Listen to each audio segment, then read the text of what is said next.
Halo semuanya, perkenalkan nama saya Nurpadin Irfan. Saya dari kelas 3B Sistem Informasi dengan NPM 2410631250028. Di video kali ini saya akan membahas sebentar. Ada notifikasi ulang.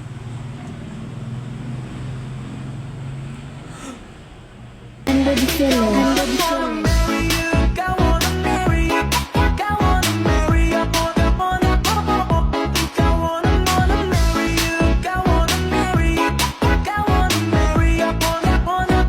Anda di film.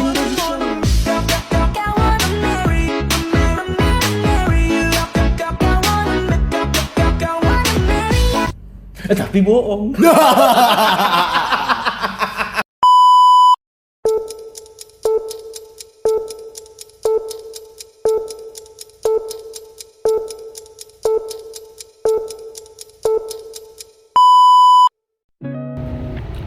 Halo semuanya, selamat datang kembali di video saya. Di kesempatan kali ini kita akan membahas sebuah topik yang sangat menarik dan sangat relevan dengan perkembangan teknologi dan juga dunia akuntansi ini, yaitu sistem layanan bank digital yang ada di Indonesia dengan fokus pada salah satu aplikasinya, yaitu Bank Jago. Seperti yang kita ketahui bersama, perkembangan teknologi informasi saat ini membawa dampak besar terhadap dunia perbankan. Nah, kalau dulu tuh kita harus datang ke kantor cabang banknya langsung untuk membuka rekening, menabung, melakukan transfer, dan segala macam. Sekarang semuanya bisa kita lakukan hanya dengan menggunakan aplikasi yang ada di smartphone. Nah, fenomena ini tuh kita kenal dengan istilah bank digital. Bank digital sendiri bukan hanya sekedar aplikasi perbankan, tetapi juga sebuah sistem informasi yang terintegrasi. Ia menggabungkan teknologi, keamanan data, analisis transaksi, hingga pencatatan yang berkaitan erat dengan prinsip akuntansi. Dalam dunia sistem informasi, bank digital memiliki peran penting sebagai penyedia layanan finansial yang serba cepat, efisien, dan transparan. Di Indonesia sendiri, sudah ada beberapa bank digital yang berkembang pesat, seperti Jenius, Blue, Cbank, dan Bank Jago. Nah, khusus video ini saya akan bahas lebih mendalam tentang aplikasi Bank Jago ini. Bank Jago ini adalah sebuah bank digital yang cukup populer karena konsepnya yang inovatif, mudah digunakan, dan sangat fleksibel bagi penggunanya. Mengapa Bank Jago menarik untuk dibahas dalam konteks sistem informasi dan akuntansi? Nah, yang pertama ini, aplikasi ini mengandalkan integrasi informasi yang solid untuk memberikan layanan finansial yang efisien. Yang kedua, semua transaksi yang terjadi di dalamnya sudah otomatis tercatat secara digital, yang artinya sistem pencatatan akuntansinya berjalan secara real time tanpa kita perlu repot-repot menuliskan secara manual. Dan yang ketiga, Bank Jago ini memiliki fitur-fitur yang membantu penggunanya dalam mengatur keuangan, mulai dari budgeting, pengelolaan kantong uang, sampai integrasi dengan aplikasi pihak ketiga seperti Gojek. Nah, dalam 7 menit awal ini, saya ingin mengajak teman-teman melihat dulu nih gambaran umum tentang Bank Jago sebagai sistem informasi perbankan digital. Jadi, Bank Jago ini berdiri pada tahun 1992 dengan nama PT Bank Artos Indonesia Tbk. Dan pada tahun 2020 resmi bertransformasi menjadi Bank Jago setelah diakuisisi oleh PT Metamorphosis Ekosistem Indonesia dan Welltrack Technology Limited. Transformasi ini menunjukkan bagaimana sebuah bank tradisional bisa berubah menjadi bank digital modern yang sepenuhnya berbasis aplikasi. Dari sisi sistem informasi, Bank Jago menerapkan arsitektur layanan berbasis cloud yang memungkinkan skalabilitas keamanan data dan juga kemudahan integrasi dengan ekosistem digital lainnya. Sedangkan dari sisi akuntansi, setiap transaksi yang dilakukan pengguna akan langsung tercatat sebagai data keuangan yang valid. Inilah yang membuat pengguna bisa lebih mudah melakukan tracking, pengeluaran maupun pemasukan, yang sejatinya adalah bagian dari proses pencatatan akuntansi pribadi. Nah, Bank Jago ini juga menghadirkan fitur kantong yang bisa kita ibaratkan sebagai pembukuan akuntansi sederhana. Misalnya, kita bisa membuat kantong untuk kebutuhan bulanan, untuk tabungan darurat, ataupun untuk investasi. Dengan begitu, secara tidak langsung pengguna sudah menerapkan konsep dasar akuntansi, yaitu memisahkan pos-pos keuangan sesuai kebutuhan. Jadi, pada bagian selanjutnya, nanti saya akan menunjukkan beberapa fitur yang ada di aplikasi Bank Jago dan bagaimana sih fitur tersebut bisa kita analisis dari sistem informasi dan akuntansi. Ya, tanpa berlama-lama lagi, kita langsung aja ke aplikasinya.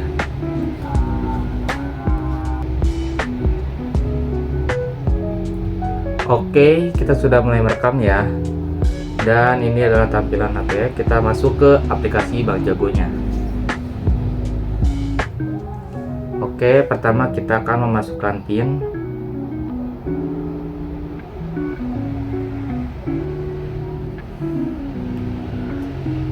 Lalu di sini tampilan awal kita mendapatkan 1 2 3 4 5 aplikasi ya.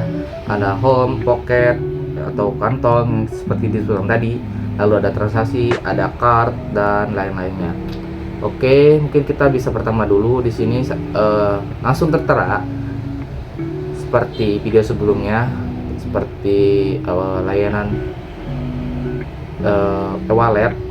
Di sini ada saldo, keterangan saldo, dan bisa ditutup juga, di close juga, di hide. Lalu ada profile, bagian profile. Oke, di sini juga ada notifikasi yang dimana akan menampilkan informasi transaksi dan pesan juga. Di sini ada iklan ya. Lalu di sini ada transfer dan pay. Di sini kita bisa transfer ya. Bisa ke bank, ke dana, ke bank, ke e-wallet dan lain-lain. Lalu ada scan QRIS. Oke. Lalu kita scroll ke bagian bawah, ada plan ahead, rencana. Lalu ada shortcut. Di fitur shortcut ini ada loan, jago amal, investment, set budgeting, dana tabungan, dan jago rame-rame. Ya, saya sih belum mencoba semuanya ya. Dan di terakhir juga ada kartu yang sangat keren sekali nih sepertinya teman-teman. Yang pertama ada digital pro card, jago card, digital card. Nah, mungkin kita bisa coba satu-satu ya. Mulai dari loan. Loan itu apa sih ya? Loan itu loan itu berisi video-video edukasi ya. Oke, dari layanan Bank Jago ini. Lalu kita lanjut ke Jago Amal. Di fitur Jago Amal ini ada fitur zakat dan sedekah. Jadi kita bisa tanpa ke masjid, kita bisa ini juga menyediakan fitur dari yang media partnya ada dompet duafa, rumah zakat dan Baznas. Ini bisa zakat. Kita bisa memasukkan zakat, dan untuk ini sendiri kita bisa dari, karena saya terhubung dengan GoPay, inilah enaknya Bank Jago, bisa terhubung dengan beberapa pihak ketiga. Oke, lalu ada sedekah.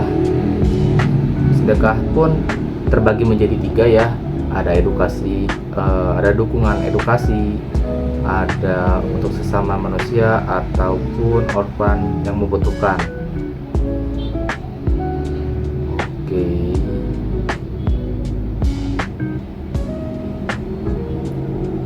Lalu kita lanjut ke fitur investment. Ada 5 fitur. Yang pertama ada term deposit, yang kedua ada mutual deposit, yang ketiga ada retail SBN, yang keempat ada FR bonds, yang kelima stocks. Oke, kita masuk ke fitur deposit dulu.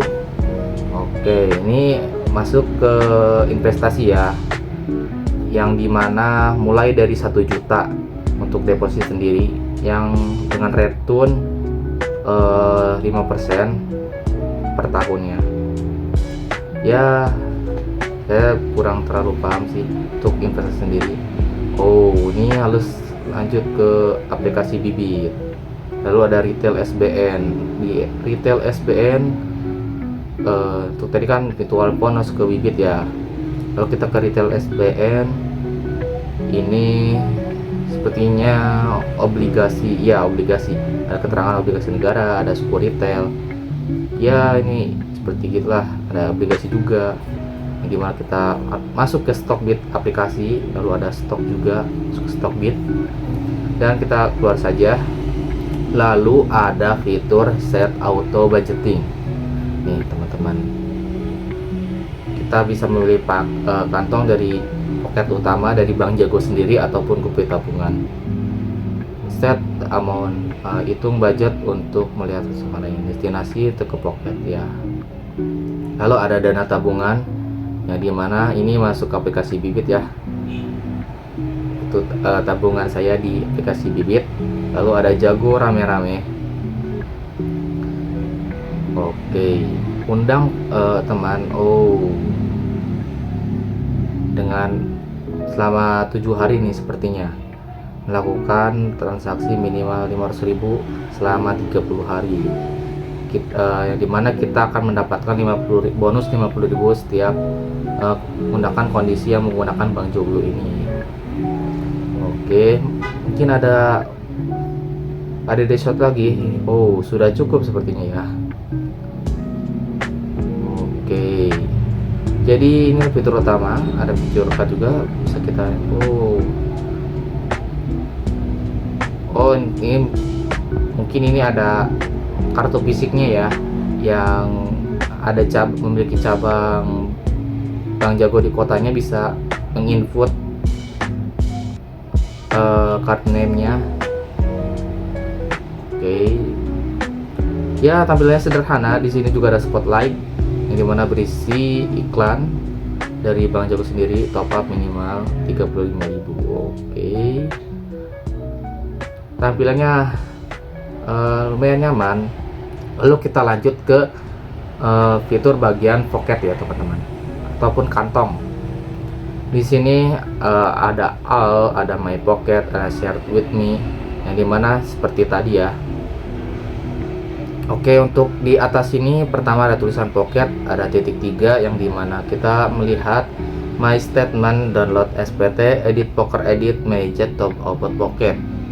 Dan di sini di sampingnya ada keterangan transaksi dari pengguna kita sebagai Bank Jago, serta karena akun saya terhubung dengan GoPay, jadi semua transaksi di GoPay juga bisa terhubung dengan aplikasi Bank Jago.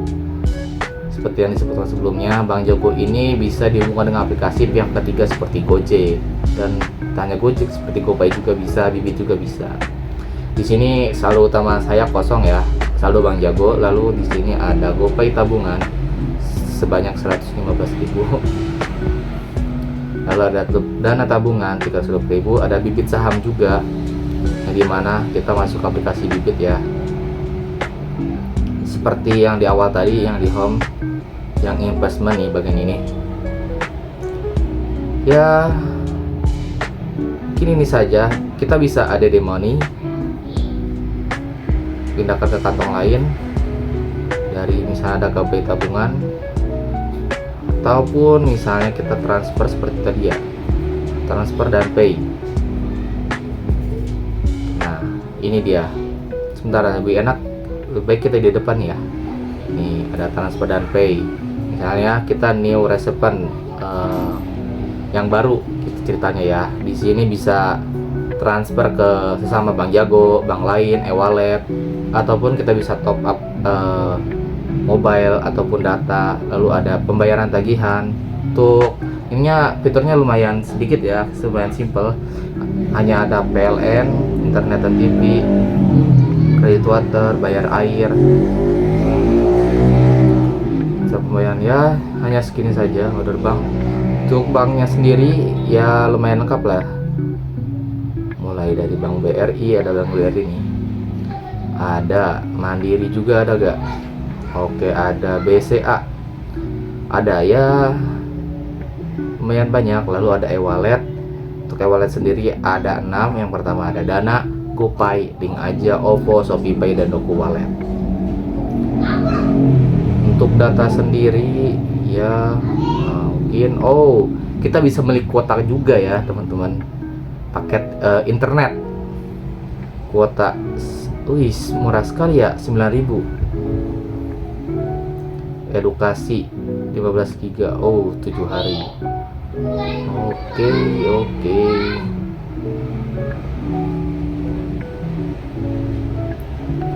Ya, untuk top up sendiri gimana ya? Oke, mungkin kita lanjut ke transaksi nih. Kita transaksi masih sama tampilannya ya, seperti yang sebelumnya. Order fitur masih sama. Lalu ada card, dimana kita bisa menambahkan kartu Jago Card dan ataupun Visa. Lalu ada more, dimana ini berisi akun kita. Oke. Di sini saya silver jagoan. Create your jago ID. Ya. Ada kontak juga. Kontak yang tadi ya. Ada minta uang. Ya mungkin segitu aja fitur-fiturnya ya. Sekarang kita keluar. Oke, baik teman-teman, kita sudah membahas cukup banyak nih mengenai Bank Jago sebagai salah satu contoh yang nyata dari transformasi sistem informasi dalam dunia perbankan digital. Dari pembahasan ini, beberapa hal penting yang bisa kita simpulkan. Pertama, Bank Jago ini membuktikan bahwa teknologi informasi bisa mengubah cara mengakses layanan perbankan. Semuanya menjadi lebih cepat, praktis, dan fleksibel, tanpa kita perlu datang lagi ke kantor cabangnya. Yang kedua, dalam konteks akuntansi, aplikasi Bank Jago ini memberikan manfaat yang nyata dengan pencatatan transaksi secara otomatis, transparan, dan real time. Fitur seperti kantong keuangan yang tadi sebelumnya saya jelaskan sebenarnya adalah bentuk sederhana dari laporan akuntansi, di mana kita bisa memisahkan kategori pengeluaran, pemasukan sesuai kebutuhan. Yang ketiga, dari sisi sistem informasi, Bank Jago juga dirancang dengan integrasi yang luas, baik dengan ekosistem digital lain seperti Gojek, Bibit, maupun layanan keuangan yang mendukung aktivitas kita sehari-hari. Hal ini menunjukkan bagaimana sebuah aplikasi ini bisa menjadi contoh implementasi nyata sistem informasi akuntansi modern, yang pada akhirnya kita bisa melihat bahwa keberadaan Bank Jago keberadaan bank digital seperti Bank Jago ini bukan hanya sekedar tren biasa, tetapi sebuah kebutuhan di era digital saat ini. Ia memberikan solusi yang relevan dengan gaya hidup masyarakat modern yang serba cepat, sekaligus tetap memperhatikan aspek keamanan dan pencatatan keuangan yang akurat. Semoga dengan penjelasan ini bisa memberikan wawasan baru bagi teman-teman mengenai bagaimana sistem informasi dan akuntansi bekerja dalam konteks bank digital. Semoga juga menjadi inspirasi untuk memahami bahwa akuntansi bukan hanya angka-angka di atas kertas, melainkan juga bagian penting dari teknologi kita yang kita gunakan sehari-hari. Terima kasih saya ucapkan telah menonton video ini. Mohon maaf apabila ada salah kata. Wassalamualaikum warahmatullahi wabarakatuh. See you in my next video. Goodbye.